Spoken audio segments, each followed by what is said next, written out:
incredible panelists that I couldn't be more excited to talk about deferred MBAs with. I know everyone's favorite topic to discuss on a Tuesday night. But we're really excited. We've spent a lot of time preparing for this event, and we hope that it's going to be incredibly valuable for you. Thought this was kind of a fun stat. It was amazing. This was just our first year, and we had so many people getting into deferred MBA programs. So we expect this year's going to be even bigger. Thanks to you, we're gonna help many of you, not only with Harvard and Stanford, of course, but with dozens of other programs. So make sure you sign up for Leland if you haven't done that already, and we'll help you get all set up and off to the races. Okay, so let's jump in. This is the Getting Accepted to a Top 10 Deferred MBA Program event. Gonna just run through a few quick event logistics. Feel free to ask questions in the chat. We like a lively chat. We'll try to answer them as much as we can, but sometimes it gets a little bit overwhelming, but we'll try to monitor that. Please be respectful and supportive to other applicants. This is a stressful time for everyone. It's also a really exciting time. So make sure you're supportive and part of this big community. And then, as I mentioned before, sign up for Leland so that we can make sure to stay in touch with you and keep you up to date on anything that you need to be up to date on. Here's the agenda we have. So we're just do quick welcome and introductions, talk through Leland, and then go through at a high level deferred MBA programs and a quick overview there. We're going to spend most of the time tonight with our amazing expert coaches. So we have a series of questions we're going to ask them to get as much insight as possible in a short amount of time, and then we'll wrap up. All right, so just by way of introduction, my name is John Colliker. I'm the CEO and co-founder of Leland. I actually applied to deferred MBA programs myself, so I've been in your shoes. I actually had Andy, who's one of our coaches on the call tonight, as my coach. He helped me get into Stanford and Harvard, and forever grateful to him. We also have some amazing other panelists, Arushi and Camden, who are some of our most popular coaches. So we picked 3 of the best. We're really excited to hear from them. We also have, you'll see Erica, Savannah, and Andrew in the chat, helping answer questions, coordinating logistics. Huge shout out to them for all that they do to make these events possible and free for everyone. All right, so I'm going to kick it over to our panelists for a quick introduction. We'll start with Andy and then go over to Arushi and Camden. Take it away, Andy. Oh, you're on mute.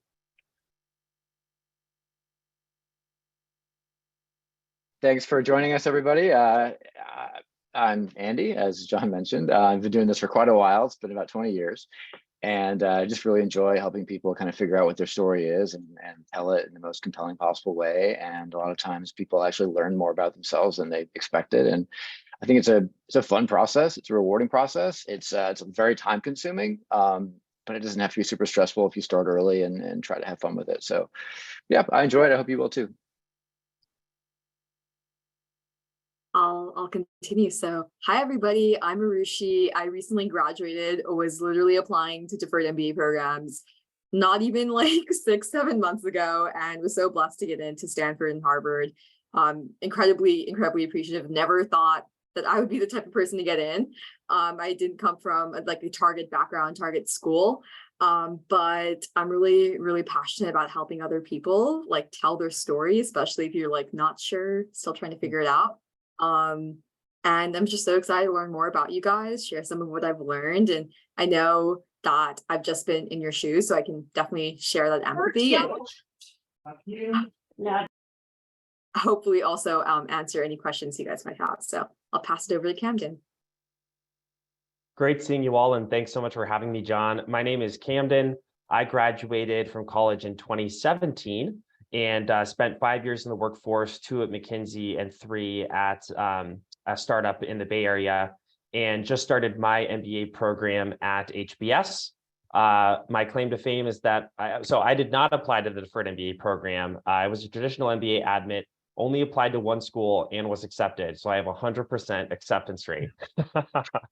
But I've been privileged to be a Leland coach for over a year now, and have worked with many deferred MBA clients. One of the clients on the previous slide, I got to work with her, and she ended up getting accepted to Stanford GSB. So love the energy that DMBA applicants bring, and I'm excited to see so many people on the call. Awesome, thank you. As you can see, we got an all-star panel. Want to hear from you on the call. Please tell us, where are you going to college and what's your dream MBA program? Just toss it in the chat. And if you're not in college, you can just tell us where you're from. But I would imagine most of you are in college right now. We've got Northeastern, BYU, Cornell, Brown, SMU, UT Austin, ASU, USC. We got some LA schools coming in, Columbia, Boston College. Wow, all over the place. Brazil, let's go. All right, we got a lot of people from all over the world. You're up late, Brazil. He just wanted to rub it in on this the World Cup team looking really good. This is great. Cool. Thanks for being here. Let's jump in. So I wanted to just do a quick overview of Leland so that you could, be aware of who we are and why we do these types of events. We'll make this quick, but it helps just to kind of orient yourselves and understand why we do this. And just to run through it quickly, we have over 250 active education and career coaches on Leland. We operate as a marketplace, so we connect independent coaches like Arushi, Andy, and Camden with yourselves in order to help you get help for a price that you can afford. So we have, experienced coaches on one end. We have, less experienced or other coaches that will price a little bit lower. And so our goal is to help you get affordable and accessible help that fits your budget, fits your background, and fits your goals. We've raised $5 million from top venture capital firms and represent tons of all the best schools in the world and companies in the world with our coaches who have been working on this for decades. So really excited to have some amazing coaches and hope we can find one for you. At a high level, I mentioned the one-on-one coaching offering. This is kind of our standard offering. We also do group classes, which have become really popular. We actually have Andy is teaching one coming up soon, and Camden is as well on the HBS essays. So you can check those out on our website. We also recently announced a college club partnerships program. So if you are in college, you're in a club, we'll drop the link in there that you can apply for your college club. It's a free partnership to just support clubs and make sure that they get all the support that they need in helping their students land jobs and get into deferred MBA programs. So that's an exciting new partnership that we've launched. And I'm really excited for this fourth offering that we are announcing tonight on this call. We've spent a ton of time, years really assembling this offering and putting it together, especially in these last few months. Have so many experts that have weighed in, and we're really excited to share with you what is Leland Plus. So we jumped on the Plus bandwagon along with every other streaming company, but we're really excited. Leland Plus is at a high level, a subscription offering that comes with a number of different perks. I think the biggest perk is the wealth of content that we have. So we have a number of different videos, we have interactive materials, we have sample application, over 50 sample applications that cover schools from all over the place. In addition to all the content that we've created in this super robust curriculum, we have coaching discounts. So each of the coaches on this call have given us an exclusive Leland Plus discount code, over $500 worth of discounts that you can access. So you could book a package and save $250 just by being a member of Leland Plus. Starts at only $15 per month. So this is our attempt to make this as affordable as possible. That's if you do the annual plan. If you do the monthly plan, it's only $29. So this is meant to be our best foot forward when it comes to content. It is not a replacement for one-on-one coaching. It actually is an amazing supplement so that you can get help and get quick answers. But then when you need the personalization and the help with your essays, which we'll talk a little bit more about, you can find a coach. So it's really meant to be a complement. And then the fun part at the end is if you get into school, we'll send you some free swag for your top school that you're choosing to go to. So highly recommend signing up for this. You'll get a $25 gift card towards coaching if you sign up today. So make sure you do that, and couldn't be more excited to launch Leland Plus and build it with you. Please share feedback. We're going to be dropping new essays, new content, new videos every few weeks. So definitely worth checking out. All right. So let's talk through Deferred MBA and just cover kind of the basics before we get into the expert panel. So as I mentioned, I applied through Deferred programs. I also started a little consulting firm before Leland called Deferred MBA Consulting. So this is my bread and butter, and would love to just talk through at a high level, and then I will lean on the experts for the panel questions. Put simply, if you are just coming in kind of coming in blind for the first time, what are deferred MBA programs? They are programs that you can apply to in your final year of college or your master's program if you started right after your undergrad into your master's program. Once you get accepted, you defer your enrollment for 2 to 4, sometimes 5 years while you go and get some work experience. The application process is roughly the same. It's almost identical, though obviously schools are going to look at things a little bit differently because you are a college student, not someone who's a working professional. But you still have to submit recommendations, test scores, all the same stuff that you would submit in a normal application. Deadlines are in April, so they're coming up, but you still have plenty of time to get started and get going. They allow you to lock down a school early and allow the school to lock down potential or high potential candidates early as well. So it's a great way to build optionality, to kickstart your career, and to get into a top school before you even start your career. Which schools offer deferred MBA programs? So it used to only be Harvard and Stanford. Back when I applied, it was only those two. Now every one of the top 10 schools has launched a deferred MBA program, and they are investing heavily in them. So it's a great way to apply and get into these schools. We'll send this out later, but at a high level, here's kind of a breakdown of all the different programs you can expect. As you can see, the deadlines are all in April. Darden actually has a deadline in August as well.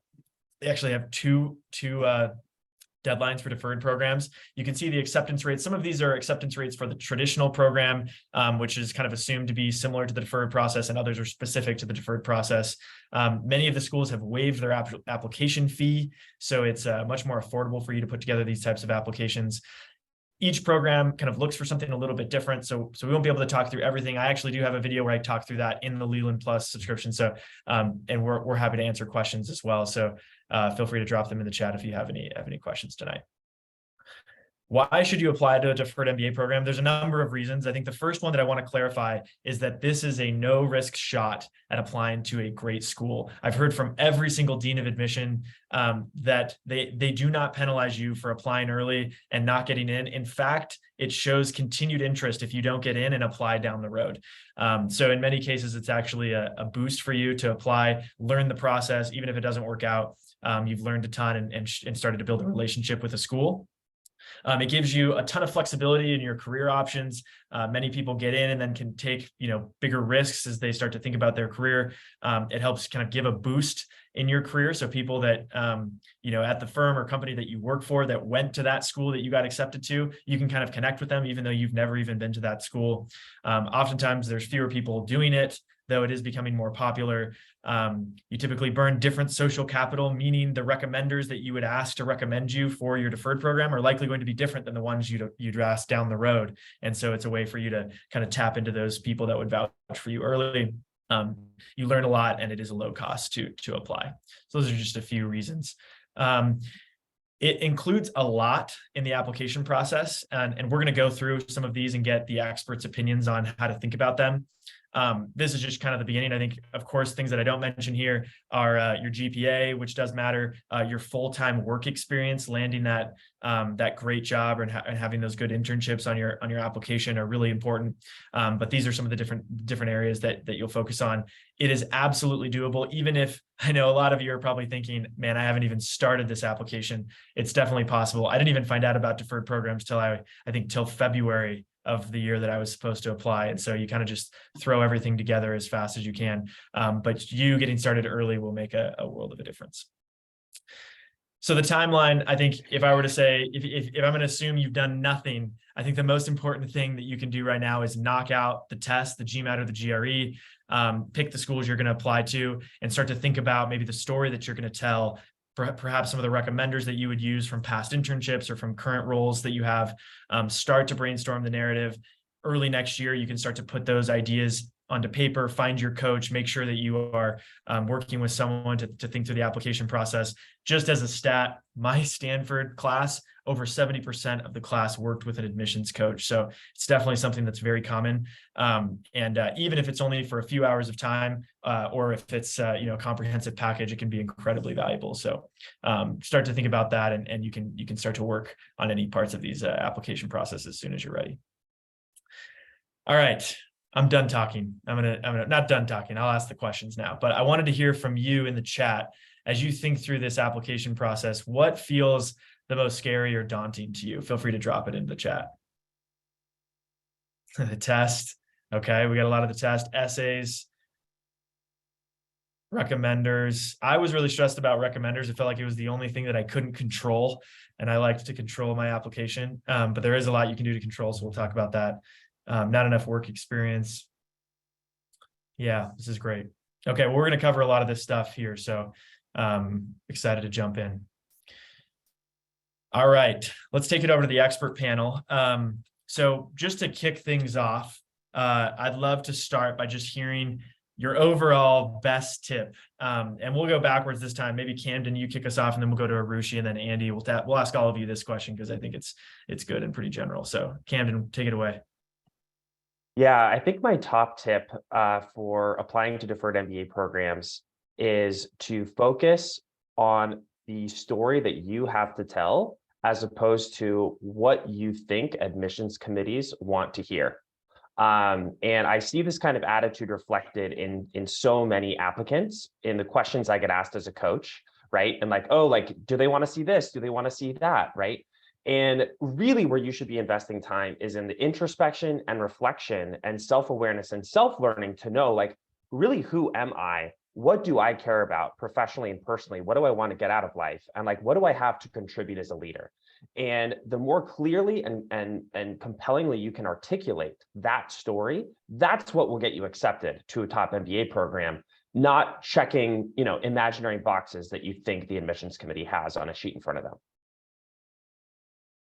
That's great. Yes. +1 to everything Camden said. Completely agree. It's all about self-reflection and telling your story. For me, my biggest tip is more of a mental thing as well. And it's when you write your application, you're submitting your essay, you're putting all of them together. This is especially important for the essay. You want to make sure that you feel so good and so proud of this essay, like it's you on a paper, and this application feels so you and so good. It's really your best effort, that part of you doesn't even fully care if you get in because you've put your best foot forward, and like you absolutely can't be more yourself and can't represent who you are in any better or more compelling way. And that's when I've seen people apply and like get the interviews, because that's how I felt. And when you really push yourself to be as authentic as possible, but also push your limits into storytelling and really communicating that to the admissions team, then you're set. So yeah. Yeah, those are both super important points. I couldn't agree more. And I guess there's so many other tips. I spend most of my day these days giving tips on how to apply. But I guess the one other thing I can think of that maybe falls into the same category of importance is try to really focus on the interpersonal dimension of what you've been doing, and kind of try to pin down the specific aspects of your interpersonal brand. The thing about this application process and the applicant pools you're in is that quant skill, not really in short supply. Everyone's a good analytical thinker, or at least they should hope so. That's kind of the table stakes pretty much for applying. What AdCom readers really care most about is how do you engage with people? How do you go about resolving conflict, building teams, encouraging people, mentoring people, having a positive influence on the people and the communities that you're around and a part of, leading these things better than you found them. And what specific elements compose that interpersonal brand, trying to put that together and then characterize that and sell that and show the value of it with examples. Like for me, that's kind of the essence of the process. And kind of applies to everybody applying for almost any kind of an MBA. The challenges for a deferred MBA applicant are different, and we're going to get into a lot of those differences. But that, to me, I guess, would be kind of it's almost too big to be like a tip. It's kind of like the whole game. But that's, for me, like that's a big one. Yeah, super helpful. All right, great. I'm excited to jump into some of these more specific parts. So let's talk about resumes for a second. I think a lot of people are wondering, how do I think about my resume, or even just generally, like, how do I think about my work experience and framing that in a compelling way, despite not really having much or just it all being internships? I'm curious. I'll kick it to maybe we'll go back, start with you, Andy, and then go to Arushi. with the same amount of work experience or without the same amount of work experience, how should deferred applicants think about building that resume? What are maybe some of the differences? And then also, I think just generally, how should they think about framing their kind of future potential, despite not having that, the 3 years or 5 years of work experience? Yeah, so it's a really tough problem. And the thing that made the MBA different is that you had to have work experience before you apply. So, and now you're applying without work experience. So you're asking them to accept that you have potential to contribute and be a really dynamic contributing part of this community, but you're giving them so much less data than other traditional applicants are giving them.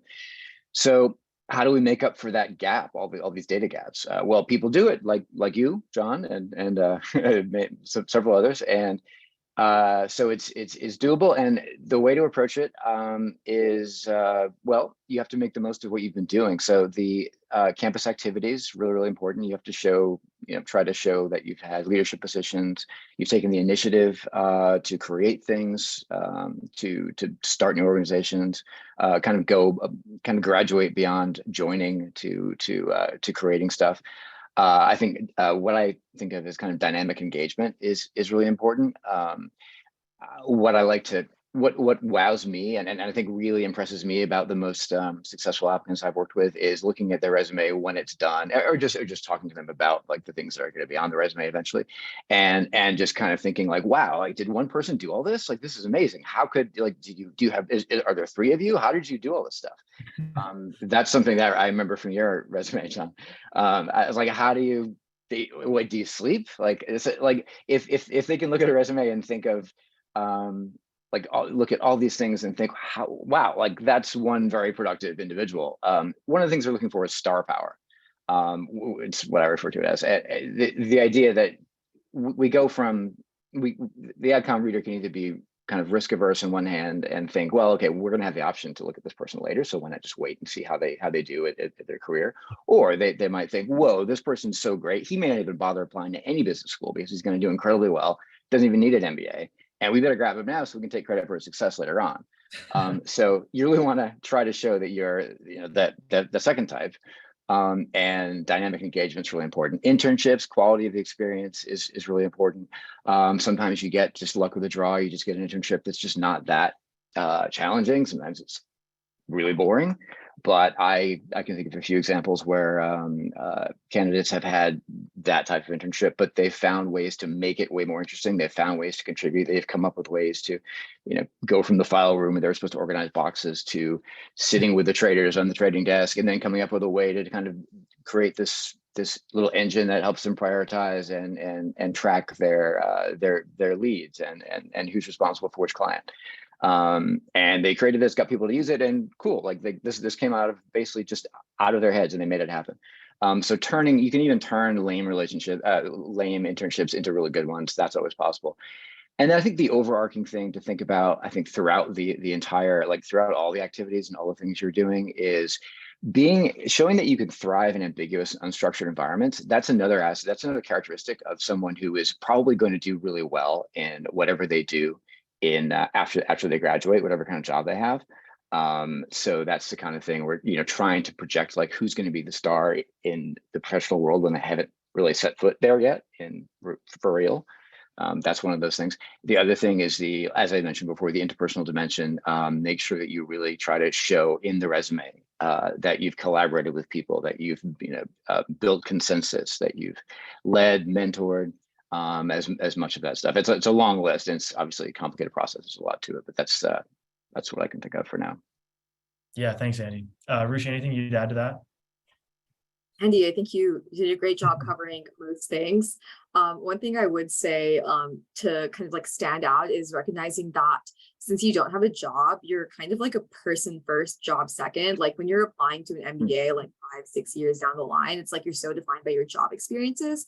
But right now you're defined by whatever you want to define yourself. So if you want to define yourself by your extracurriculars or some other aspect of your life, or some nonprofit work, some volunteer work, you have that liberty. It's almost kind of like when you were in high school applying to college, obviously totally different, but you have more liberty in defining who you are. So really capitalize on that. See what themes are approaching in your life. Is it oh wow, I did a lot of education work, or I have this healthcare passion? And then the resume to me should really like you should see the essay and the resume together and be like, this is the same person. Like you can't have like a resume that's like, oh, like I'm a finance background, but like my essay is like, I want to change the world in this very specific like healthcare technology thing. So making sure that they tie together and tell the theme of who you are is super important. So that's the more general piece I have to add.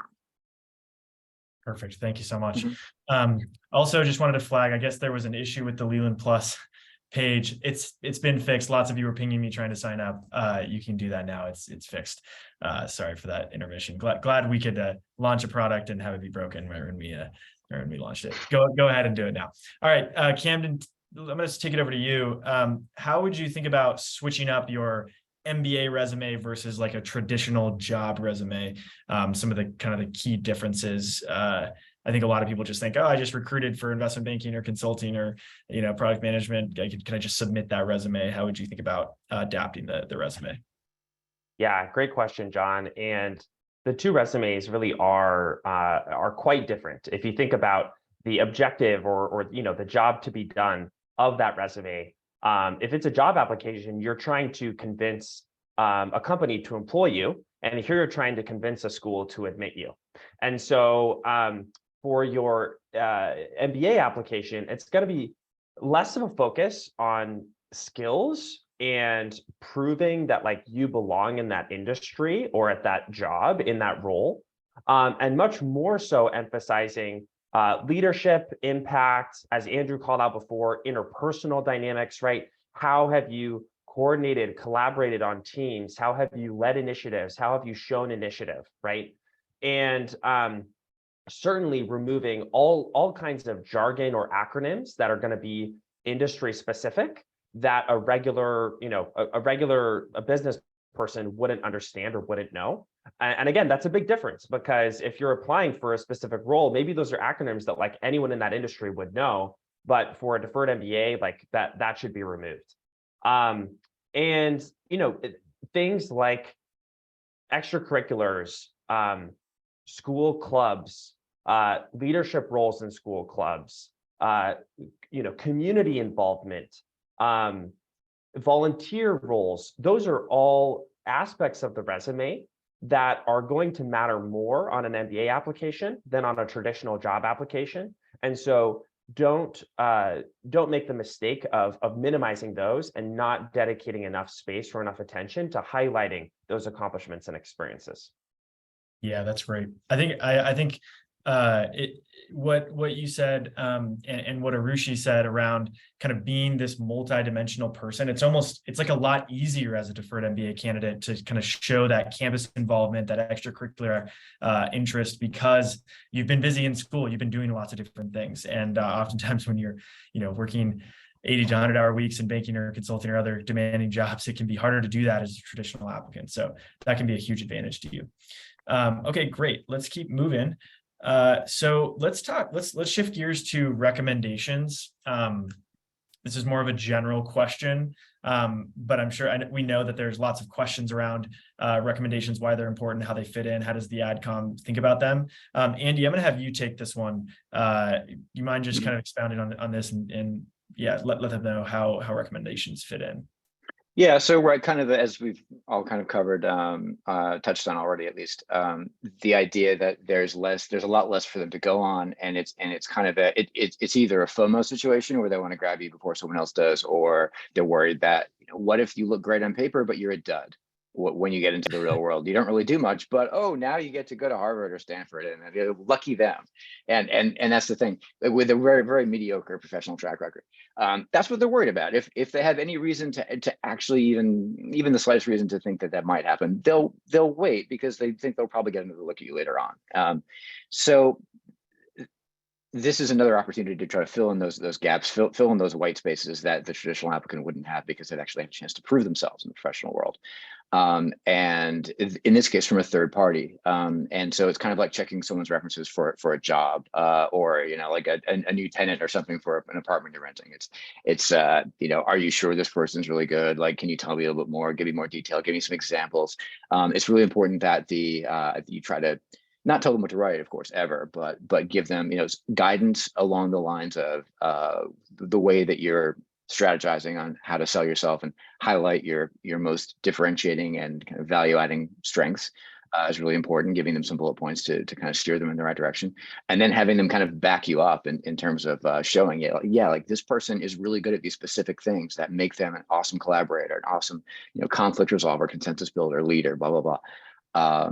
And just having them kind of sing along with you in their own way, in their own voice, always with examples.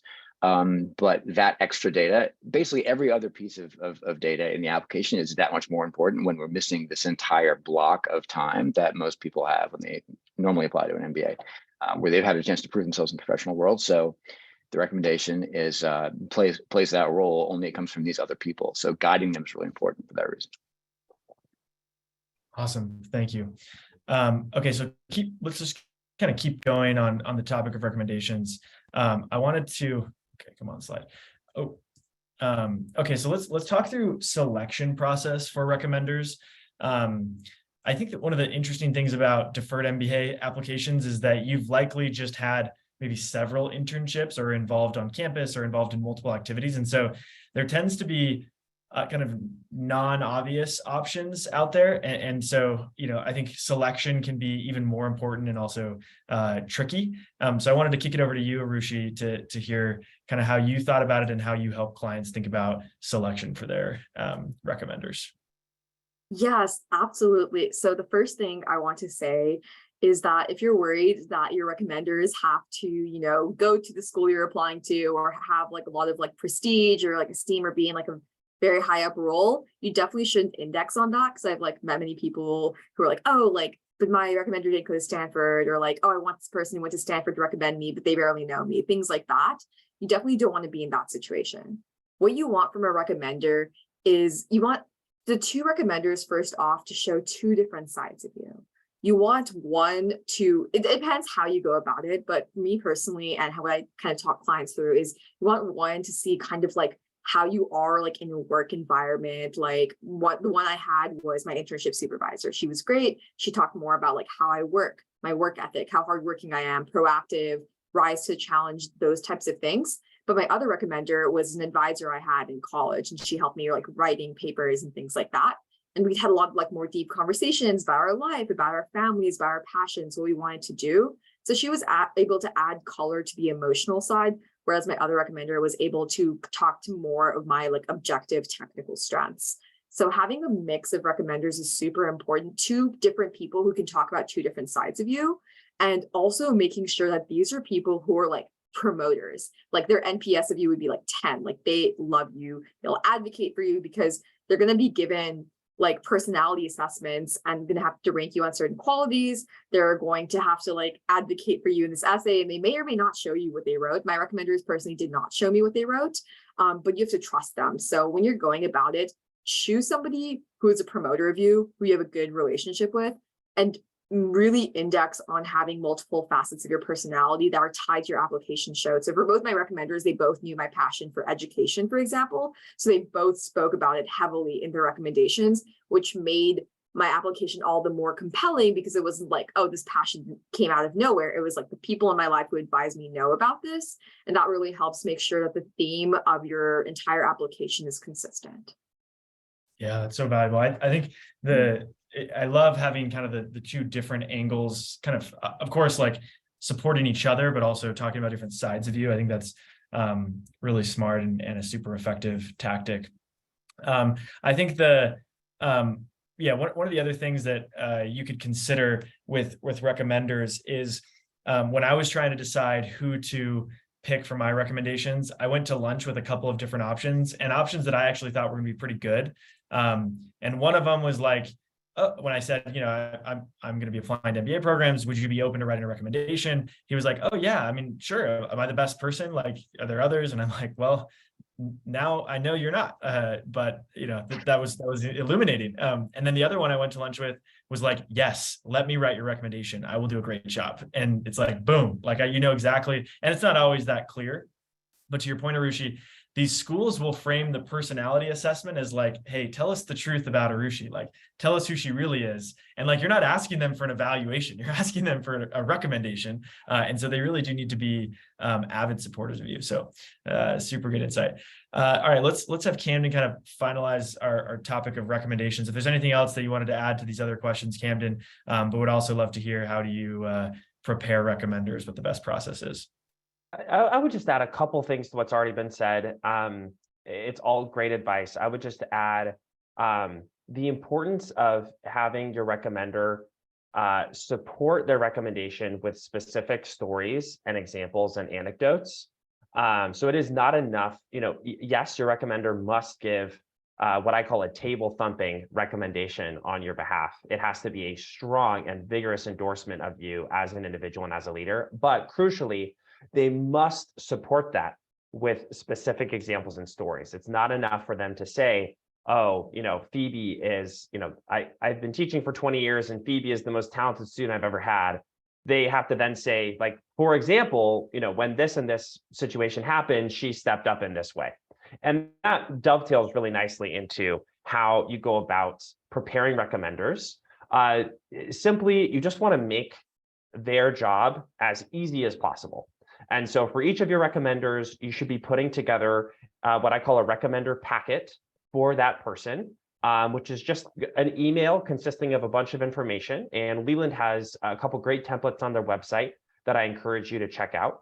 But some things to include in that packet, definitely the deadlines of when they will have to submit their application letters. What are the exact questions that they are going to be asked?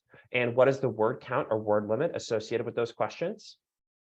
Then the third thing that I would include is some advice on how to write a strong letter of recommendation. So for example, a lot of things we're talking about here, right? Including specific stories and anecdotes.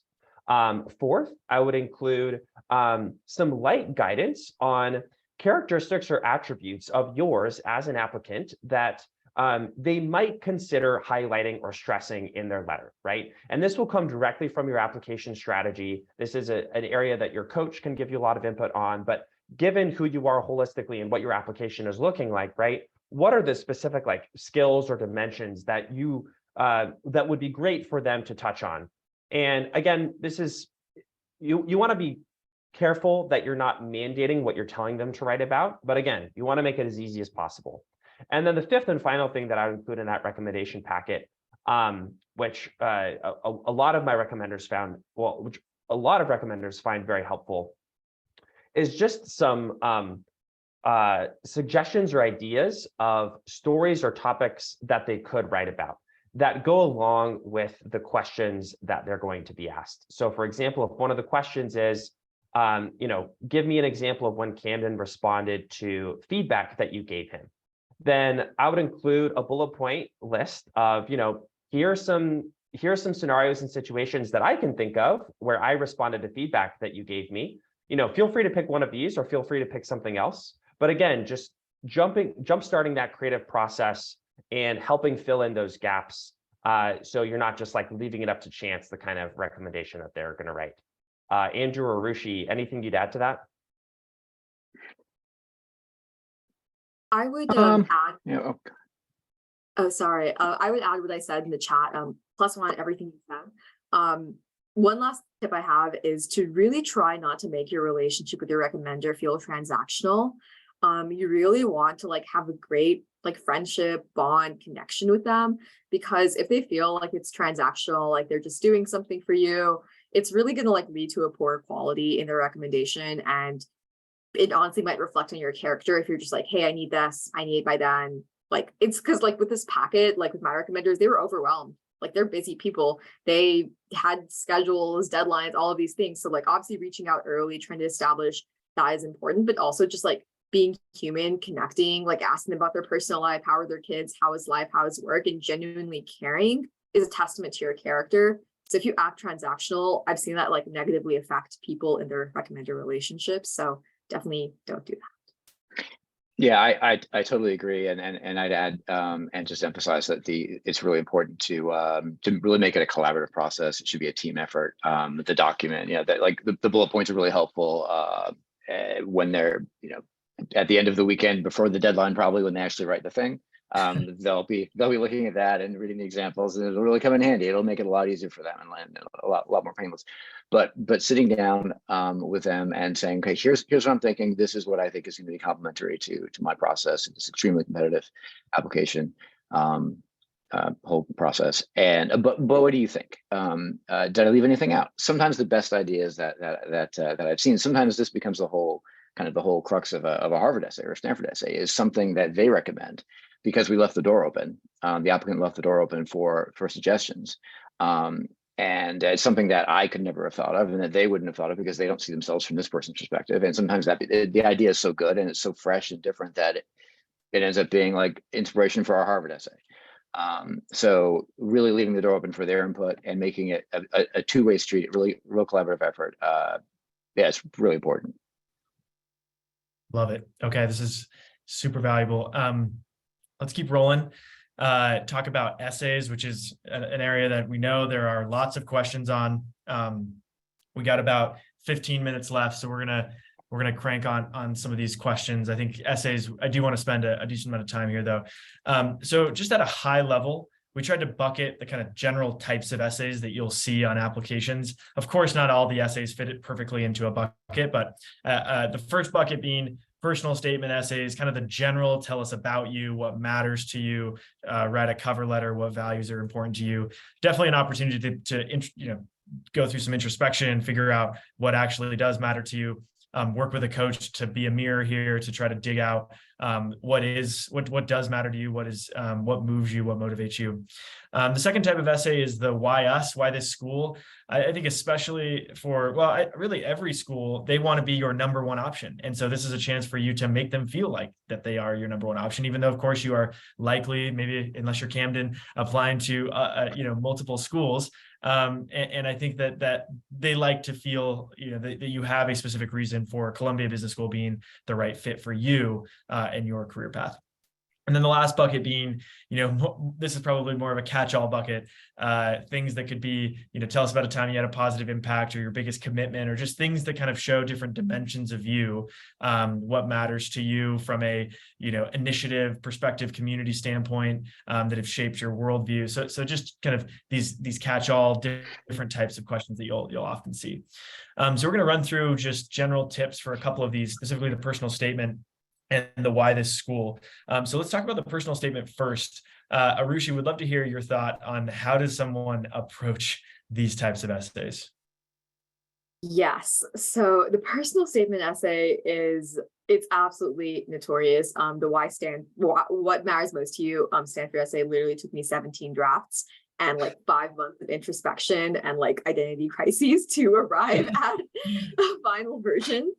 So the most important advice I can give you is to index really early on self-reflection and asking yourself like thought-provoking questions, like what were the most like important 5 moments of my life? Like what changed me from this type of person to that type of person? Or like I have this value, but why do I have this value? And like trying to like arrange important life events, like doing different reflection exercises is so important.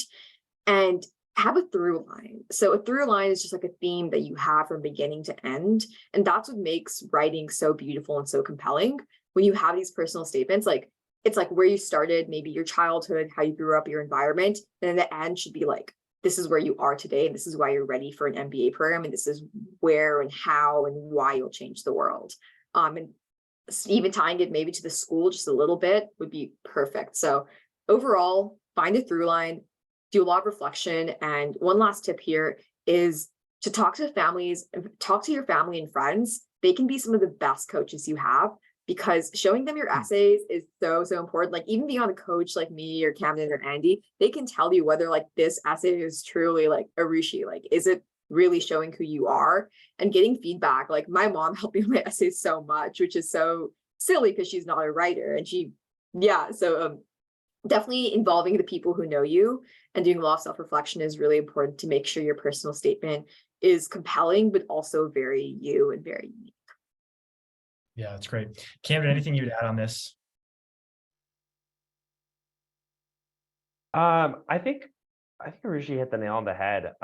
One framework that I like to use with clients when thinking about this essay is framing it in kind of two pieces, where the first part is, what goals do you have? What professional goals do you have? What personal goals do you have? What is the difference that you want to make on the world? And then the second half is, what are the experiences or influences or events or decisions that have shaped that goal, right?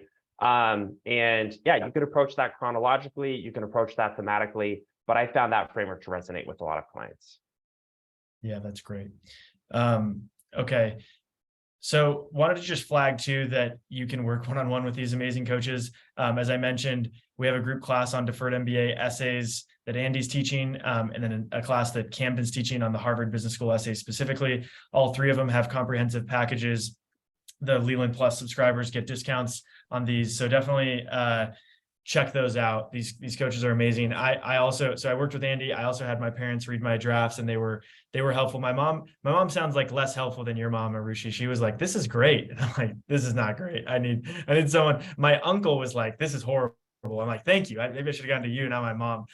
So definitely encourage you to work with coaches and get help from family and friends. Can be super valuable. So to kind of shift gears and go to approaching why this school essays, I'll kick it to you for this one, Andy. What are they looking for here? I think there's probably a few common traps that people fall into. I'd love to hear your thoughts. So right, it's a little bit like kind of a dating process almost. Like they really respond very strongly to genuine enthusiasm, and you have to prove that genuine enthusiasm by showing that you did the digging, the research, specific parts of the program, exactly how you're going to use them, how you'll benefit, why they'll help you achieve the kind of growth that you've already thought about, with lots of introspection, and that you've really done the math on exactly what this program can and can't do for you. So that really, and even the most selective schools and the most popular schools like Stanford and Harvard, they still, I would say definitely Stanford. Harvard may care the least about, because they don't really ask the question about the kind of the why Harvard question. They just figure, well, it's Harvard, like why not? Of course, everyone wants to go to Harvard. But I'd like even the why Stanford essay, they really want a good answer to that question. Like, and that's Stanford. There used to be people being people's first choice, but the others, anyway, yeah, you really have to sell them on your enthusiasm. And so the way to go about doing that, I just real quick. Is so try to come up with points that only apply to that school, big picture points like these resources, these overall qualities only apply, that are basically at least collectively combined are unique to that school. A lot of applicants will tell me, well, okay, I took a look at trying to find these points that you're telling me to come up with, and honestly, these programs are all the same. And to some extent, I can understand that. I can definitely understand that.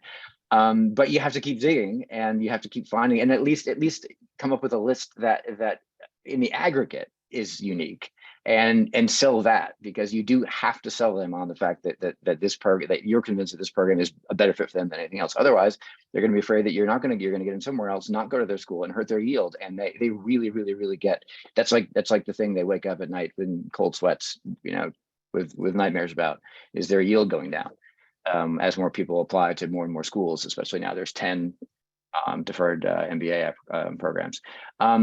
Also kind of making honest, something Camden touched on earlier, just the honesty and the importance of being genuine. Making big picture points about these programs that you can really own, that by own, I mean, like tracking it back, chasing it back to the way that you learn the best, the things that bring out the best in you, the things that have inspired you the most. And therefore, the Harvard case method is something that, collaborating with other people to solve these really difficult problems, and, benefiting from the insights and unique experiences and perspectives of hundreds of other, gifted leaders and experienced professionals. I can't imagine a better learning environment than that, because that's how I learned the best in this scenario, and this other stuff I've done in the past. Really own the points you make. And not try to say the magic words that you think they want to hear that will get you in, because that's ridiculous. And a bell will ring somewhere, and like a letter will get spit out, and congratulations, you got in. That's not how it works.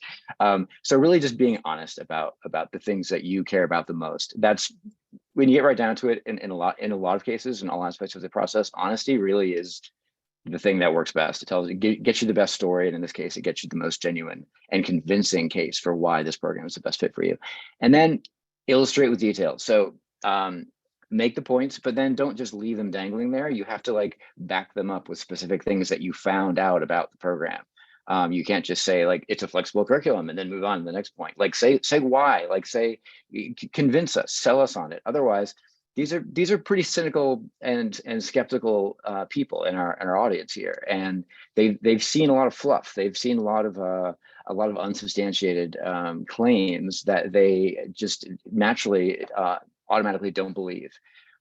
So if you don't sell it with detail that you found, then it just doesn't register. It registers as just white space.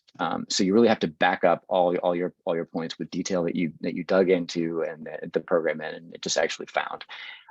Those would be my main points about that. Yeah, it's super helpful. Okay, I'm going to keep us moving because we're getting close on time. We only got a couple questions left, but I'd love to get your thoughts on this, Camden. I think a lot of people feel that they are generic, overrepresented. How do you stand out? And then would love to hear from you, Arushi, on this too. This is in fact the exact topic of my HBS essay class next week, so I encourage you all to attend. One way that every applicant can stand out, regardless of your background, regardless of your credentials, your resume, is by being authentic and by being vulnerable. And those are two things that stand out in an application because they're hard to achieve and they're impossible to imitate, right? So in my essay class, I focus the most on vulnerability. What does that mean? It means that in your essays, you're not, in certain parts of your application, you absolutely are trying to brag and you're trying to show the admissions committee how amazing of a worker and leader you are, right? Your resume is very much that way. Your awards and recognition, but your essay is not the place for bragging. And so don't be afraid of including in your essay, times of hardship or struggle or big decisions or challenges, or, where have you really had to think deeply about who you want to be and what you want to get out of life. Those are the kinds of stories that lead to more vulnerable essays. And then not just including vulnerable stories, but talking about them in a way that is vulnerable, which means using descriptive language, letting the reader into your heart and in your mind as you were, when you were going through that experience.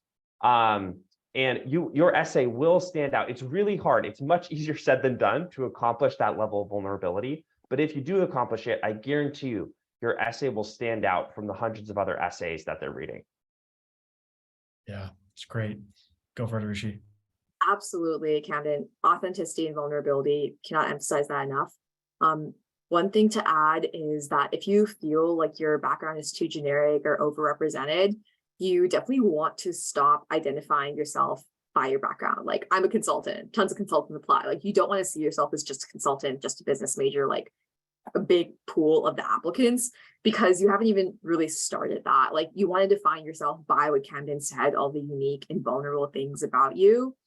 And you also you want to put it together in a way that's very you. So thinking of your experiences, when you put them all together, yes, it doesn't have to be a sob story, but it does have to be authentic. So it's kind of playing that balance. You don't want to sound like a victim, like a sob story, just complaining, sad, but you don't want to just brag. And I've seen essays completely transform from saying what they think that everyone wants to hear to being vulnerable. And that's what's made the difference between getting in and not getting in. So completely agree. And yeah, that's all.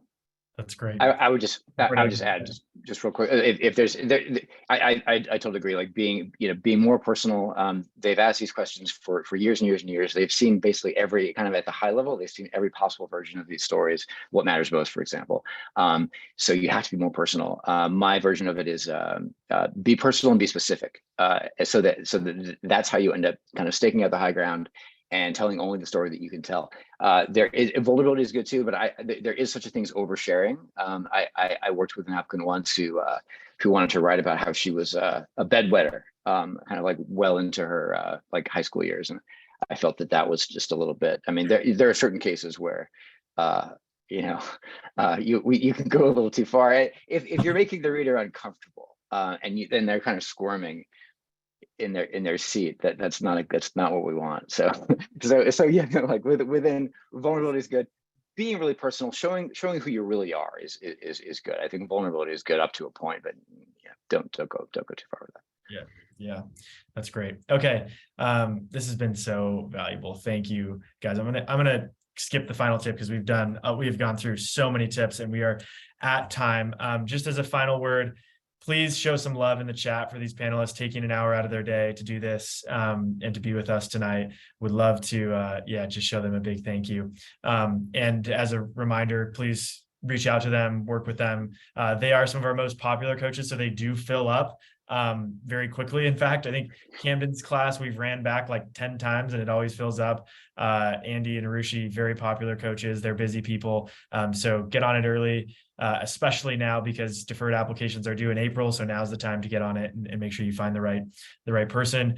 Several of you have already started signing up for Leland Plus. Please do that. Lots of perks, discounts, office hours, questions answered, content, so much value that we're going to throw your way. It's just the beginning. Highly recommend checking that out, and very excited to continue to get to know all of you and help you in your deferred applications. Hope that you enjoyed this session. Please sign up, stay in touch, book with a coach, and let's submit an application that you're proud of and make sure that you are getting into your dream school. So thank you all for being here, and hope you have a great night. Thanks, guys. Thanks, everyone. Good night.